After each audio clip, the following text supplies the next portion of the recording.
चे वडे बनवणार आहोत आज। ही 1 वाटी चण्याची डाळ घेतली आहे आणि थोडीशी उडदाची डाळ घेतलेली आहे। आता ह्या दोन्ही डाळी 2 घंटे भिजत ठेवायच्यात आपल्याला। 2 घंटे झालेले आहेत। आता ही डाळ मस्तपैकी भिजलेली आहे हे बघा, आणि ही पण छान भिजलेली आहे। आता आला हे आपण मिक्सर मध्ये बारीक करून घेऊया। ताट अख्खे धने टाकायचे, ताट ओवा टाकायचा आहे, जिरे टाकायचे, चिली फ्लेक्स टाकायचा आहे। आता हे मिक्सर मध्ये वाटून घेऊया। आता हे मसाले वाटून घेतलेले आहेत, तर डाळी टाकून घेऊया आपण याच्यामध्ये। आता उडदाची डाळ टाकूया,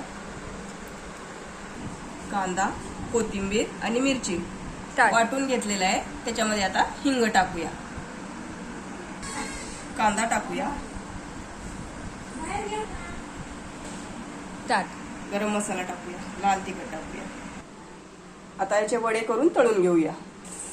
हे आपण तळून घेऊया एकदम ब्राऊन लाल असं जरासं मंद। चण्याच्या डाळीचे वडे तयार आहेत। तुम्हाला रेसिपी आवडली असेल तर लाईक करा।